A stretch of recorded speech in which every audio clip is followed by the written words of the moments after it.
একটা অ্যাডভার্টাইজমেন্ট দেওয়া হয়েছিল, ওখানে একটা মিনিমাম ক্রাইটেরিয়া দেওয়া হয়েছিল যে ফার্স্ট ক্লাস ক্রিকেটার্স অ্যান্ড খুব সম্ভব লেভেল 1 করা কোচদেরকে ইনভাইট করা হয়েছিল। And then 218, if I am not wrong, 218 applications এসেছিল। ওখানে 90+ যারা অ্যাপ্লিকেন্ট ছিলেন তারা ওই ক্যাটাগরিতে ফল করেন না। তো তাতে ইন্টারনালি ওনারা ডিসিশন নিয়েছেন যে তাদেরকে অ্যালাউ করা হবে। এখানে আমার কাছে মনে হয় যে আমাদের ভুল ছিল, বিকজ এরকম আরও 10 জন, 15 জন, 20 জন তো থাকতে পারে যারা ওই অ্যাডভার্টাইজমেন্টটা দেখে যখন ওই ক্যাটাগরিতে ফল করছিলেন না, তারা ওইটা দেখেই অ্যাপ্লাই করেন নাই হয়তোবা। সো যদি আমরা 90+ মানুষকে অ্যালাউ করতে পারি, সো ওনাদের কী ফল্ট? সেকেন্ডলি,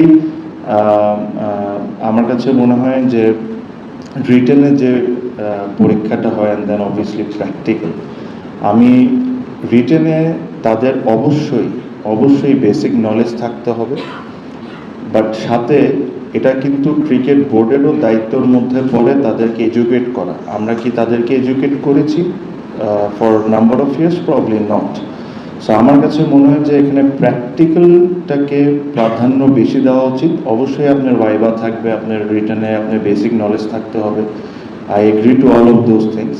সো এখন যে নতুন করে যে অ্যাডভার্টাইজমেন্ট ছেড়ে দেওয়া হয়েছে and then everybody is we are asking everybody to reapply, এখানে যে সিস্টেমে করা হবে, এখানে আগে রিটেন আর প্র্যাকটিক্যাল করে দেওয়ার পর একটা রেজাল্ট দেওয়া হবে। রেজাল্ট দেওয়ার পর এখানে যারা পাস করবে তাদেরকে ভাইবার জন্য ডাকা হবে। এখন আমি এত কিছু বললাম, আমি কয়েকটা মার্ক শিটও দেখেছি, যে রিটেনের পরীক্ষার শিটও দেখেছি। ওখানে একটা প্রশ্ন দেখলাম যে হোয়াইট বলে কি কি আউট হওয়া যায়, ওখানে আনসার দেখলাম বোল্ড আর এলবিডব্লিউ। এখন এই ধরনের যদি আনসার থাকে তাহলে তো ভাই কোচিং আসাই ভালো। আরেকজনকে দেখলাম যে অফসাইডের 5টা পজিশনের নাম বলা হোক, ওখানে বলছেন মিড উইকেট। তো এই বেসিক নলেজগুলো তো তাদের থাকতে হবে। আপনার কমপ্লেন্স থাকবে, এই থাকবে, সে থাকবে। আপনার একটা জিনিস মনে রাখেন যে এই জিনিসটা কেন করা হচ্ছে, why we are doing this. এটা তো অলরেডি কোচেসগুলো অ্যাপয়েন্টেড করা ছিল, তাদের স্যালারি ওনারা পাচ্ছিলেন, but why we are doing this? এটা করার সবচেয়ে বড় রিজন, যেখানে আমাদের সবার, আমি আপনাদের সবার একটা কমপ্লেন থাকতো যে জেলা বিভাগে রাইটভাবে কি বাচ্চাদেরকে কোচিং দেওয়া হচ্ছে কি হচ্ছে না, because those are the futures. এখন এই জায়গায় আমি যদি সঠিকভাবে একটা মিনিমাম স্ট্যান্ডার্ড আমরা যদি মেনটেন না করি, তাহলে তো আমাদের অ্যাকচুয়ালি ফিউচারটা খুব বেশি ভালোর দিকে আগাচ্ছে না। যদি এটা সঠিকভাবে চলতো, যদি এটা ভালোভাবে চলতো, তাহলে প্রবলি আমাদের প্লেয়ার্সের অপশনসের কমতি থাকতো না। প্রবলি কোনো একটা জায়গায় ঘাটতি ছিল, আমি বলছি না যে খালি কোচদের বিষয়, প্রবলি ক্রিকেট বোর্ডের ঘাটতি ছিল। এই কারণে একটা ভালো জিনিস করা। আর আমি একটা জিনিস আপনাদের মাধ্যমে একদম স্পষ্ট করে দিতে চাই, আর আমি এটা ক্রিকেট বোর্ডেও বলেছি, এই বিষয়ে আমি বা আমার ক্রিকেট বোর্ডের কেউ কোনো ধরনের কোনো রিকোয়েস্ট অ্যাকসেপ্ট করা হবে না।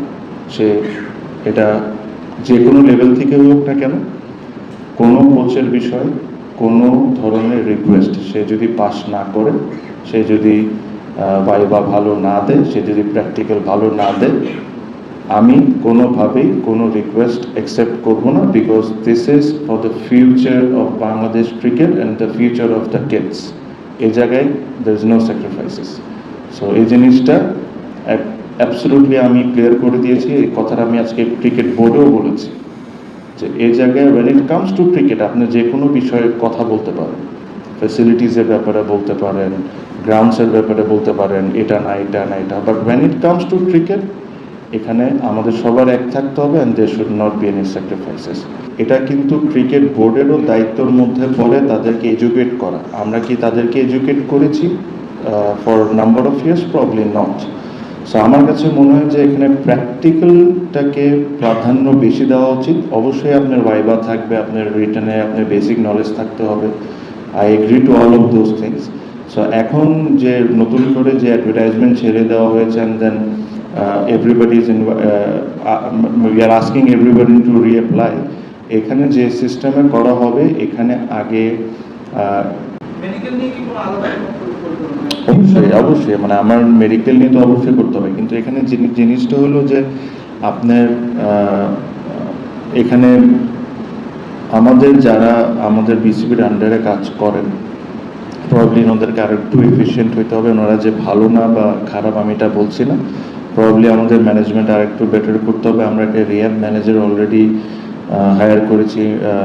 আপনারা জানেন সে আগে ছিল Mario, he is going to come back in Bangladesh, look after the rehab part, so that আমাদের এই জিনিসটা কোনোদিন না হয়, মানে অ্যাটলিস্ট বেটারলি আমরা ট্রিট করতে পারি। পসিবলি ভবিষ্যতে আমরা হয়তো বা আরেকজন ফিজিওকে নিয়োগ দিতে পারি যদি if we feel that this is necessary. So আমরা এইসব ধরনের স্টেপস টাইম টু টাইম নিতে থাকবো, so that we make sure that the mistakes that has happened in the past ওটা না হয়। সাথে সাথে আবার এটাও মনে রাখতে হবে যখন একটা ছেলেকে স্ক্যানে পাঠানো হয় ওই রিপেয়ারিংয়ের উপরে কিন্তু আমাদের ফিজিওসগুলো রিয়্যাক্ট করে। সো এখন রিপোর্টিংটা যদি ভালো না হয়, এটা তার আমি দায় দায়িত্ব বা ক্রিকেট বোর্ড বা ক্রিকেট বোর্ডের মেডিকেল ডিপার্টমেন্টও দায় দায়িত্ব নিতে পারবেন না। সো রিপোর্টিংয়ের উপর অনেক কিছু ডিপেন্ড করে। So this is something that we are also looking at, যে probably to change hospitals or maybe to have few more options in our hand, যে আমরা অন্য কোথাও রিপোর্টিং করাতে পারি নাকি যদি এক জায়গার থেকে যদি ভুল হয়ে থাকে। So these are the things that আমরা সিরিয়াসলি কনসিডার করছি। মেডিকেল ডিপার্টমেন্টের চেয়ারম্যানকে দায়িত্ব দেওয়া হয়েছে যে to list down the list of hospitals, যে যাদের সাথে আমরা কাজ করব ভবিষ্যতে। আমি ওই সময় দেশে ছিলাম না, আর আমি গেম ডেভেলপমেন্টের চেয়ারম্যান ছিলেন, উনিও হয়তো বা দেশে ছিলেন না, বাট আমি ছিলাম না দেশে।